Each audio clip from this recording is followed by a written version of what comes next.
تو اس کے بعد حج کروں گا، یہ درست نہیں. حج فرض ہے تو پھر اسی سال جانا ہوگا. علماء فرماتے ہیں اگر کسی شخص پر حج فرض ہو گیا لیکن وہ حج پر گیا نہیں، ٹال مٹول کرتا رہا، مؤخر کرتا رہا، اس سال نہیں اگلے سال جاؤں گا، اس سے اگلے سال چلا جاؤں گا، ابھی بڑی زندگی پڑی ہے پھر چلا جاؤں گا، یوں کرتا رہا، پھر اس پر غربت آ گئی، یعنی خدا نہ خواستہ اس کیفیت میں آ گیا کہ وہ پہلے افورڈ کر سکتا تھا اور اب افورڈ نہیں کر پاتا، غربت آ گئی، تو اب بھی اس پر حج فرض ہے. بہت اہم نکتہ ہے. تو اب بھی اس پر حج فرض ہے. ایسی صورت میں اس پر لازم ہے کہ قرض لے کر بھی حج پر جائے. اللہ پاک اس کے قرض کا انتظام فرما دے گا. اللہ پاک آزمائش سے بچائے، مگر جس پر حج فرض ہے اسے چاہیے کہ وہ اسی سال قصد کرے، ہمت کرے، اللہ پاک آسانی فرمائے گا. تو اے عاشقان رسول، جو شخص فرض حج ہونے کے باوجود حج نہیں کرتا وہ نہایت نقصان میں ہے. مسلمانوں کے چوتھے خلیفہ مولا کائنات مولا مشکل کشا شیر خدا کرم اللہ تعالی وجہہ الکریم فرماتے ہیں، اللہ پاک کے آخری نبی رسول ہاشمی مکی مدنی محمد عربی صلی اللہ علیہ وسلم نے فرمایا، جو بندہ زاد اور راحلہ یعنی سواری اور سفر خرچ کا مالک ہو، جس کے ذریعے وہ مکہ پاک تک پہنچ سکے، اس کے باوجود اگر وہ حج نہ کرے تو چاہے یہودی ہو کر مرے یا نصرانی ہو کر. توبو الی اللہ استغفر اللہ، توبو الی اللہ استغفر اللہ، توبو الی اللہ استغفر اللہ، صلو علی الحبیب صلی اللہ تعالی علی محمد. اللہ اکبر. اے عاشقان رسول غور فرمائیے، کیسی سخت وعید ہے کہ ہمارے آقا و مولا صلی اللہ علیہ وآلہ وسلم رحمت للعالمین، تمام جہانوں کے لیے رحمت ہیں. لوگوں کا ایمان قبول کر لینا آپ کو انتہائی پسند ہے.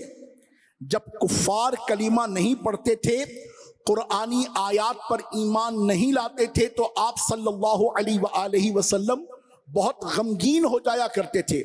رحمت عالم نور مجسم صلی اللہ علیہ وسلم جو کافروں کے کلمہ نہ پڑھنے سے بھی غمگین ہو جاتے ہیں، وہ اگر ایک مسلمان کے لیے ارشاد فرماتے ہیں کہ حج فرض ہونے کے باوجود اگر وہ حج نہیں کرتا تو وہ چاہے یہودی ہو کر مرے یا نصرانی ہو کر، یہ کس قدر عبرت کی بات ہے، کس قدر درس لینے کی بات ہے.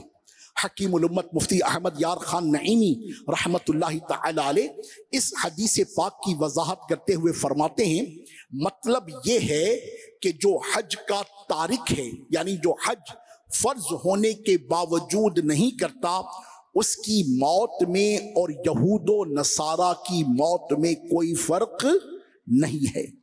اللہ پاک تارک حج سے ناراض ہے، یہود و نصارہ سے بھی ناراض ہے. ہاں، دونوں ناراضیوں میں فرق ہے. اگر کوئی ایسا شخص ہے جو حج کرتا بھی نہیں ہے اور حج کی فرضیت کا بھی انکار کرتا ہے تو وہ بندہ کافر ہو جائے گا. توجہ کیجیے گا، بہت اہم بات ہے. اگر کوئی ایسا شخص ہے جو حج کرتا بھی نہیں ہے اور حج کی فرضیت کا بھی انکار کرتا ہے تو وہ بندہ کافر ہو جائے گا، اور اس کے اور اہل کتاب کے کفر میں کوئی فرق نہیں رہے گا. اللہ تبارک و تعالی عز و جل ہم سب پر اپنا خاص لطف و کرم فرمائے، ہمارے ایمان کی حفاظت فرمائے. الحمدللہ ہر مسلمان صاحب استطاعت کے حج کو فرض جانتا ہے. اللہ کی رحمت سے وہ نہیں کر پاتا، انڈر سٹے وہ گناہگار ہے. کرنا چاہیے، اسی سال کرنا چاہیے صاحب استطاعت کو، یہ اس کی ذمہ داری ہے. مگر خدا نہ خواستہ کوئی ایسا ہے کہ جو حج کی فرضیت کا ہی انکار کرتا ہے اور حج بھی نہیں کرتا، تو پھر اس کے تعلق سے حکم کتنا سخت ہے یہ میں نے آپ کی خدمت میں بیان کیا. تو اے عاشقان رسول، حج کرنا بہت بڑی سعادت ہے. جس پر حج فرض ہے وہ تو حج کے لیے جائے ہی جائے، اور جو فرض حج ادا کر چکا ہے اگر اللہ پاک نے اسے وسعت دی ہے، مال و دولت سے نوازا ہے، تو اسے چاہیے کہ نفل حج کے لیے جائے، بلکہ ممکن ہو تو ہر سال جائے، بار بار جائے۔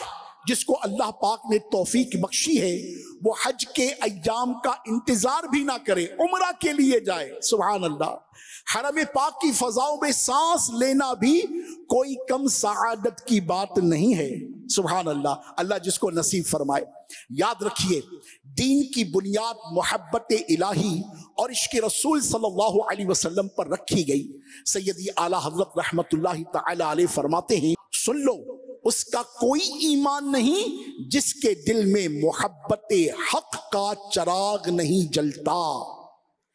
دین کی بنیاد محبت الہی اور عشق رسول پر رکھی گئی ہے، اور حج سراپائے سفر عشق ہے۔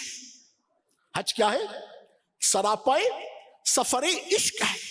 سبحان اللہ، بندہ حج کرنے کے لیے جاتا ہے تو تصور کیجئے، بغیر سلے کپڑے احرام پہن لیتا ہے، کعبہ شریف کے گرد چکر لگاتا ہے، صفا و مروہ کے درمیان دوڑتا ہے، مینا میں جا کر قربانی کرتا ہے، میدان عرفات میں ٹھہرتا ہے، مزدلفہ میں قیام کرتا ہے، جمرات کے مقام پر شیطان کو کنکریاں مارتا ہے۔ یہ وہ کام نہیں ہے جو بظاہر عقل میں آ سکے، صرف اور صرف عشق ہی ان کاموں کو سمجھ سکتا ہے۔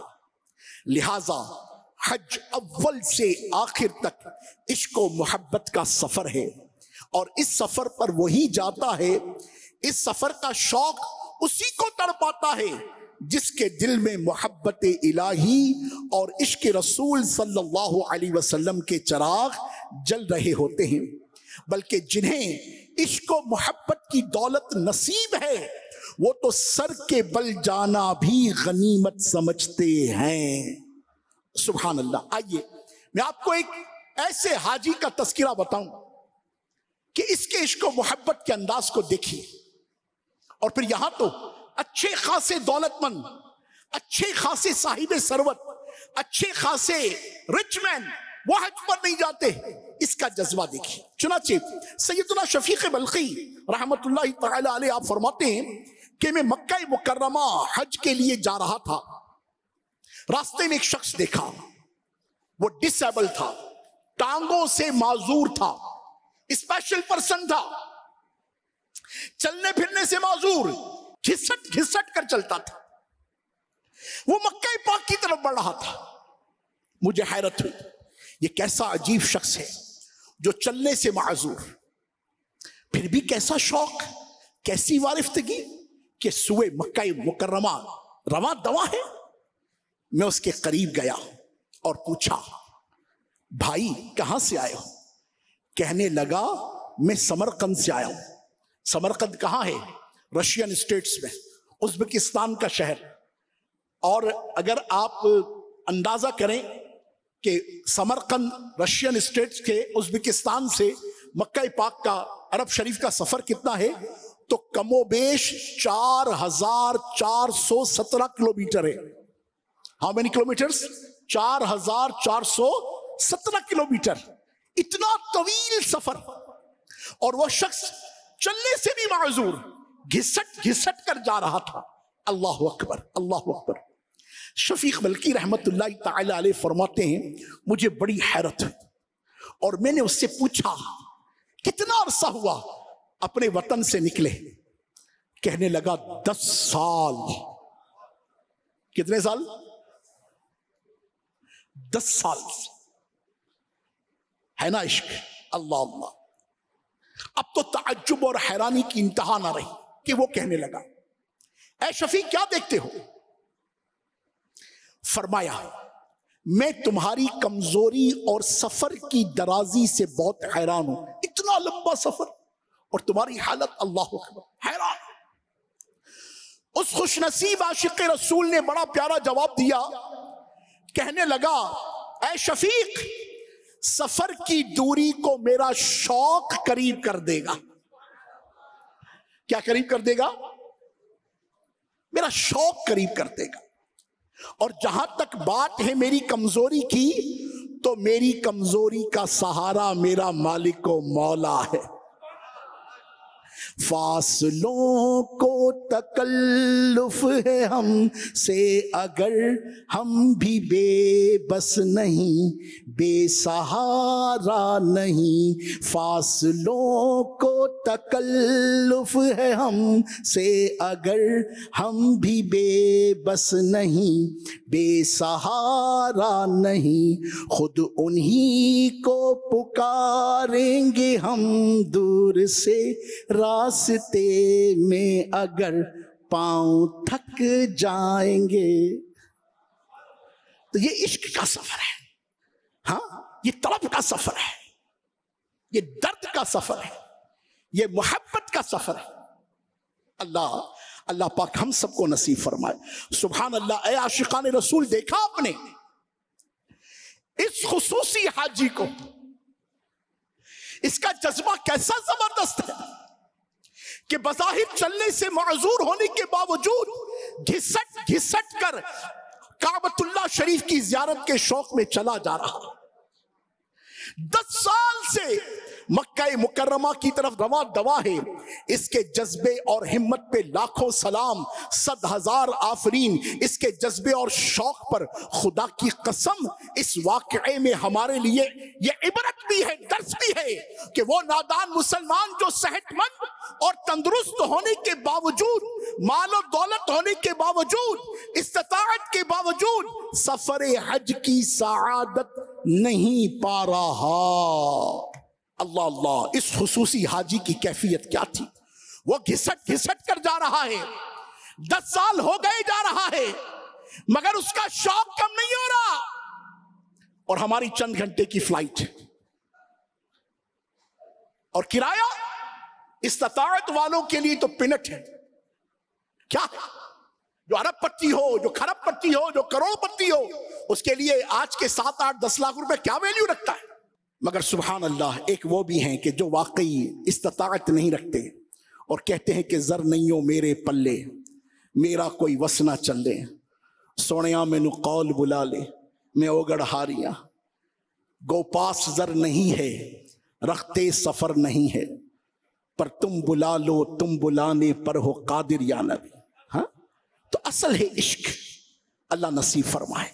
کاش ہمیں بھی شوق حج نصیب ہو، کاش ہمارے دل میں بھی محبت الہی اور عشق رسول کی شمعیں یوں جلیں کہ ہم سب کچھ چھوڑیں اور اللہ رسول کے حکم پر عمل کرتے ہوئے حج فرض ہو تو حج کے لیے جائیں، اور اگر فرض نہ ہو تو اللہ نے نفل حج کی استطاعت بخشی ہو تو کاش بار بار بار بار بار بار جائیں۔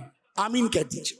اللہ پاک اس خصوصی حاجی کے صدقے ہمیں بھی شوق حج نصیب فرمائے۔ آئیے میں آپ کی خدمت میں آخر میں انشاءاللہ عز و جل حج کے فضائل پر مشتمل کچھ احادیث طیبہ پیش کرتا ہوں۔ چنانچہ سیدنا ابو ہریرہ رضی اللہ تعالی عنہ سے روایت ہے، اللہ کے آخری نبی صلی اللہ علیہ وسلم نے فرمایا، جو بندہ کعبہ شریف کا حج کرے، اس دوران نہ فحش باتیں کرے نہ ہی گناہ کے کام کرے، تو وہ ایسا لوٹ جائے گا جیسے اس کی ماں نے اسے جنا ہے۔ تو اللہ کی رحمت سے جسے حج کی استطاعت ملی، جس نے حج کیا، سبحان اللہ، محبوب فرماتے جو بندہ کعبہ شریف کا حج کرے، اس دوران نہ فحش باتیں کرے، ہاں اپنی زبان کو بھی کنٹرول کرے، نہ ہی گناہ کا کام کرے، اپنی آنکھوں کو بھی کنٹرول کرے، اپنے قول سے، اپنے فعل سے، اپنے کردار سے، اپنی رفتار سے، اپنی گفتار سے وہاں آنے والی مشقت پر بے صبری سے کام نہ لے، کیا کرے؟ نہ فحش باتیں کرے نہ ہی گناہ کا کام کرے، تو ایسا لوٹے گا جیسا اس کی ماں نے اسے جنا ہے۔ سبحان اللہ۔ دوسری حدیث بخاری شریف میں ہے، ایک عمرہ دوسرے عمرے تک کے درمیان کے گناہوں کا کفارہ ہے، اور مقبول حج کی جزا صرف اور صرف جنت ہے۔ مسلم شریف کی حدیث میں ہے، آقا علیہ الصلوۃ والسلام نے ارشاد فرمایا، بے شک حج پہلے کے گناہوں کو معاف کروا دیتا ہے۔ سبحان اللہ۔ اے عاشقان رسول، معلوم ہوا ایمان اور نیک اعمال گناہوں کی معافی کا ذریعہ ہیں۔ علماء فرماتے ہیں عمرہ کرنے سے گناہ صغیرہ معاف ہو جاتے ہیں اور مقبول حج میں گناہ کبیرہ کی معافی کی بھی پختہ امید ہے۔ یہاں ایک شرعی مسئلہ بھی عرض کر دوں، یہاں یہ خیال رہے کہ حج کی برکت سے گناہ مٹتے ہیں، حقوق العباد سے خلاصی نہیں ہوتی۔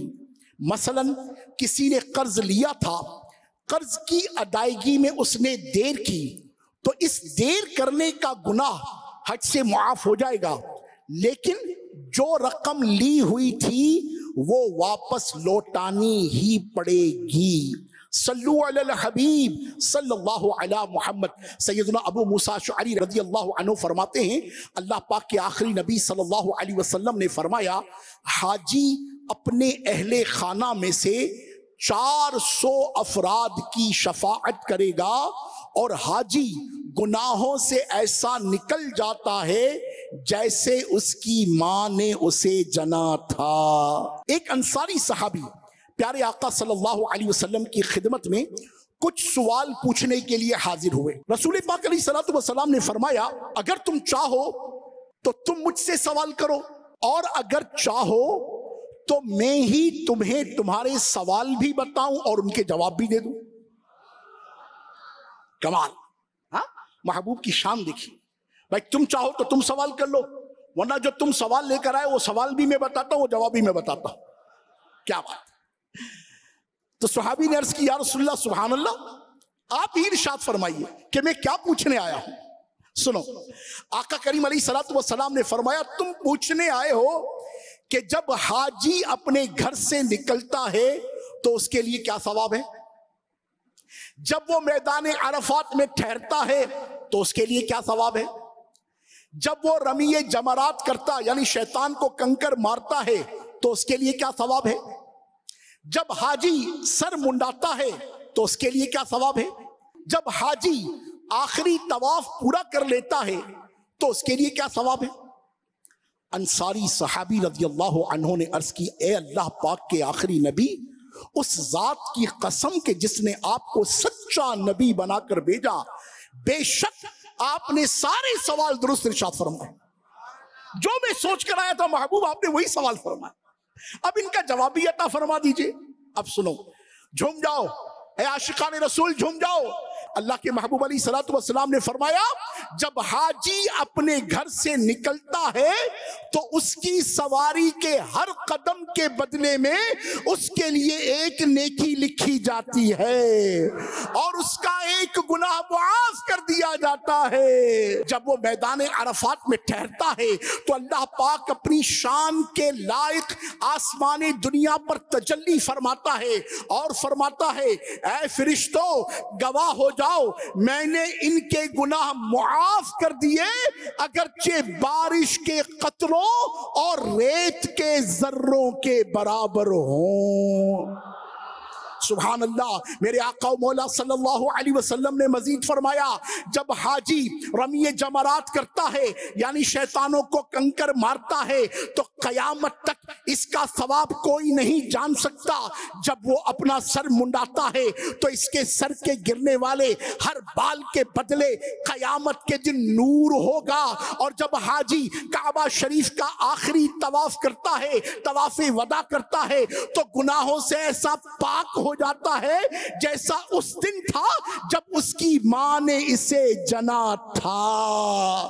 سبحان اللہ، سبحان اللہ، سبحان اللہ۔ اے میرے معزز اسلامی بھائیوں، اے میرے میٹھے اسلامی بھائیوں، اے عشاقان حج و مدینہ، جھوم جاؤ، غور تو فرماؤ حج کرنے کے کیسے زبردست فضائل ہیں۔ حاجی گھر سے نکلتا ہے تو اس کے ہر قدم پر ایک نیکی لکھی جاتی ہے، ایک گناہ مٹا دیا جاتا ہے، میدان عرفات میں اس کے سارے گناہ معاف کر دیے جاتے ہیں۔ حاجی جب شیطان کو کنکر مارتا ہے تو اس کو بے شمار اجر عطا کیا جاتا ہے، بال منڈاتا ہے تو ہر بال کے بدلے روز قیامت ایک نور اسے عطا کیا جاتا ہے۔ جب بیت اللہ کا آخری طواف کرتا ہے تو گناہوں سے بالکل پاک ہو جاتا ہے۔ مقبول حج کی جزا جنت ہے، حج پچھلے گناہوں کو مٹا دیتا ہے۔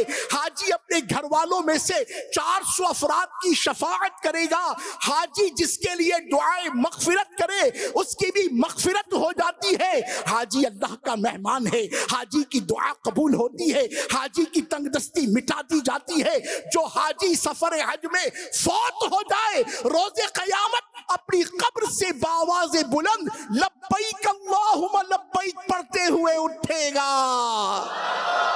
اللہ اللہ. حاجی کو دوران سفر 1 روپیہ خرچ کرنے کے بدلے میں 1 روپیہ, حاجی کو دوران سفر 1 روپیہ خرچ کرنے کے بدلے میں 10 لاکھ روپے خرچ کرنے کا ثواب ملتا ہے.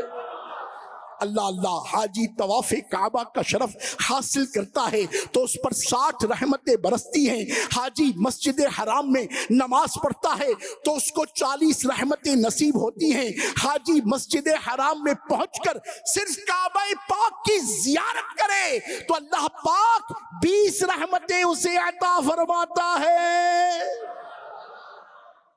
کیا بات ہے, کیا بات ہے, کیا بات ہے. سچی لگن, اس کے عشق میں رونا, تڑپنا, مچلنا, بلکنا, یہ دعوت اسلامی کا میٹھا مدنی ماحول سکھاتا ہے. اس مدنی ماحول سے وابستہ ہو جاؤ. جو وابستہ ہو آن اینڈ آف ہونے کی بجائے سچے آ جاؤ.